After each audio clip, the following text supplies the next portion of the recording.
Hello everyone, welcome to another episode of Music of the Week, back to our regularly scheduled thing as we actually have 6 albums this time, so let's go through them. We begin with Kogus and their new album, Among the Dead, How to Become a Ghost. This is a band who I thought were from England when looking them up, because it says they're from England on their Metallum page, but they're actually all Italian, they just happen to form in England, so they're an Italian band, sort of a Black and Death lot. I'm giving this one B+, is the thing I wrote there, so I like the instrumentation quite a lot. It's got that really heavy, punchy feeling. The band members all give it their all as well. How crushing it feels, and the band are doing a really good job. Pacing is pretty good. There's solid song flow, and it really leans into the story more and less so because this is a concept album. However, even though this is a concept album, I feel like the lyrics are my least favorite part about it because it's supposed to be about the theme of generational trauma and dealing with suicidal issues and mental health, but I don't think that the band has the right mindset to go into it because their origins are with folklore, and I don't think that they turn this into something as dark as it could have been, and I feel like it tries a little bit too hard to be badass for its own good. I don't really know how else to describe it, because it feels like they want to go for more of a Tala-based thing. They just don't lean into it that well. And it is kind of a shame because there's really interesting themes, and, I like how it could have been handled. I just don't think it was done the correct way. And also the production is pretty solid as well. I didn't really mention that. I think overall, pretty solid album, and I think it's got a good story, but it really should have been told in a bit of a better way. Next we go to Denmark, and with one of my favourite places to say named Copenhagen, I just really like that word, for a band called Eyes and their new album Spinner. Spoiler alert, Eyes, bitch of a name to Google. It's sort of a hardcore, punky, mathcore thing, and I'm giving this one an A+. I really enjoyed this one. I thought it went super hard. For an album that's not that long, just in 24 minutes, it manages to get quite a lot out of its limited time frame, and there's like the previous album, like Kokus' album, this one does have a concept sort of set around a fictional 80s anime, using the characters to explore the themes of trauma and using an unreliable narrator, feeling a lot more like a Tala album than Kokus' did in that way. And I think that's more evident in how erratic the energy is of the album. It switches between its metalcore, mathcore, and grindy, punky, and sludgy bits quite nicely. But yeah, really great instrumentation on that front as well. It mixes it up and adds a lot to the pacing. Production is surprisingly clean as well. It doesn't feel overbearing and highlights a lot of the details in the mix, which I quite like. But again, doesn't go overboard with any particular thing. Great concept. Band all do absolutely fucking fantastic. Vocalist Victor Kaas, who screams throughout the entire album. I don't think he sings once, just about tears his throat out doing it, but he does such a good job. Great cohesion with the rest of the band too. Yeah, great instrumentation, really good pacing, production, performances, and a solid concept. Not really many or any complaints, just a really fucking good album, so highly recommend. Also, I like that it was inspired by the works of manga artist Ineo Asano, so if you're into his work, I recommend give this album a go. Next, we have a nice bit of jazzy rap. We have Fly Anakin and his new album, The Forever Dream. For some reason, the word "the" is in parentheses. Solid overall. I'd give this one a B+.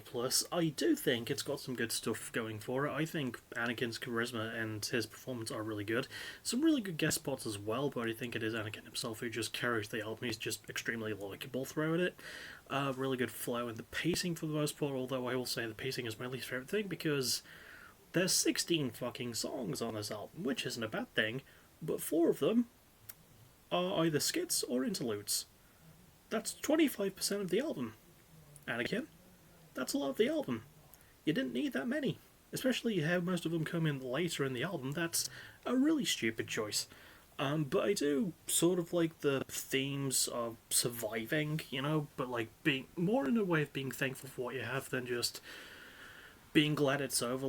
Being thankful for what you have now is a really good usage of the theme. I do think the writing is a little bit repetitive and it can feel tonally weird at points, but for the theme itself, I think it's really good. Production is really great as well. I like the organic feel of the mix, and it makes things feel really smooth, especially on the beats. There's some really good samples, and I enjoy how they sound, and there's a good bit of pop and bounce to them, which help to carry the jazzy, smooth vibes of the album. So if you want a good vibey rap album, I recommend this. I was expecting something a bit more nuanced given the theme, and I think it can get a bit too epitomized at times, but ultimately it's a very fun bit of rap. Next we have Ghost, who, despite their name, are surprisingly easy to Google, with their new album Skeletor. Ghost, you know them, Swedish arena rock, sort of heavy metal, pop metal, hard rock band. I'm gonna give this one an A. I think it's a really good album. I do think it is a little bit of a step down from the previous album. And I also think that they're not really going to touch the heights of Prequel anytime soon, but they still put out really good stuff, and I feel like that they've come into their own and are really good at putting out an album that sounds like a Ghost album. You know, it really does feel like their own original sound. I like that they lean more into the gothic stuff, and I like that they had a chance to add lore. Because here's the thing, obviously with each Ghost album they change up the persona at the front, even though it is Tobias Forge as the same person. In this case being the 5th iteration of Papa Emeritus, titled Perpetua the 5th, or Perpetua V, depending on how you want to say it. I'm going to say Perpetua the 5th because I'm sort of sensible. However, despite the usual thing of using the lyrics to focus on like the in-universe lore that Tobias has made, it focuses on themes like raw human emotion, love, hatred and regret. It's actually new territory. I do think it took a bit getting used to, which is probably why I don't enjoy the lyrics that much, and there is also some weird bits where they just get too horny. But I like the attempt at trying to explore a new thing. You know, Tobias Forge has that undeniable charisma, he's just got that factor to his voice that I can't really fault him for having. Really good vocalist as always. I like the production as well, handled by Gene Walker for the first time since their debut, I believe. My memory serving me correctly, let me just double check. I am correct. It is the first album that Gene Walker worked on with the band since their debut. And not counting EPs, but I don't count EPs, so fuck yeah. But great instrumentation as well, with the gothic feel. I like that there's more sort of like synthy, piano, keyboard work, whichever it is, but also great guitar, more solos, which is always nice with Ghost. They are really good at guitar solos. And solid pacing as well. It can feel like a tad by the numbers at certain points, but when a band is able to sort of like make their own genre that sounds very like them, it works really well. So production's really good, performances really good, pacing, lyrics, instrumentation, pretty much covered everything. And if you like Ghost, you'll probably like this album, and I like Ghost, so I like this album. Next we have a band named Heart Attack Man and their new album Joyride the Pale Horse. This is a good bit of sort of emo leaning punk rock with a tinge of hardcore at times, but is mostly like a pop punky rock emo thing. I'm giving this one an A. I really like the lyrical theme first and foremost, sticking around the theme of Celta and creative fatigue, which has been a theme in 2 albums I've covered, and I've liked it both times. Why is it working so well? Why is it something I can relate to? It also helps that there's actually a really good sense of humour to the writing, which I think guides it along quite nicely. The performances are great too, especially vocalist guitarist Eric Egan. I think he does some really good work. His harsher sort of style of vocal is really good for this. I quite like the instrumentation. It's got that really nice sort of erratic and nervy feel, and it leans more into the emo sort of style, which I like, with really good guitar work and drums, and, you know, a couple of solos here and there. I do wish there were more, but I like what we get. I like the production too. Brett Romness produced it, and he's worked with the band before. I think he gets a lot of the sound, you know, adds a really good, like, rough edge to things in a way that quite works. And I will admit the pacing, probably my least favourite factor of the album. I do think it has good flow for the most part, but I feel like in the first half of the album it's a lot more sort of original feeling, and it does sort of lose wind around the halfway point to the end. But, you know, just because something can get a bit by the numbers doesn't mean they're bad numbers. And for the most part it works well. I just feel like the band could have put more work into the second half and making it a bit more fleshed out instead of feeling a tad padded, but I don't mind a good bit of padding, so yeah, I'll take it for what it is. And finally we have James and the Cold Gun with their new album Face in the Mirror. That means, by me saying new album so many times, no debuts this week. Only the second time this year that's happened, weirdly enough. This is a sort of indie garage alt-rock band. I'm giving this one a B. I thought it had some really good instrumentation for the most part. There's some solid melodies. I like that it leans into the garage feel at times, you know. I do think the pacing is a bit predictable, and I feel like it's, you know, it's not terrible. It leans into hitting the right tropes really well.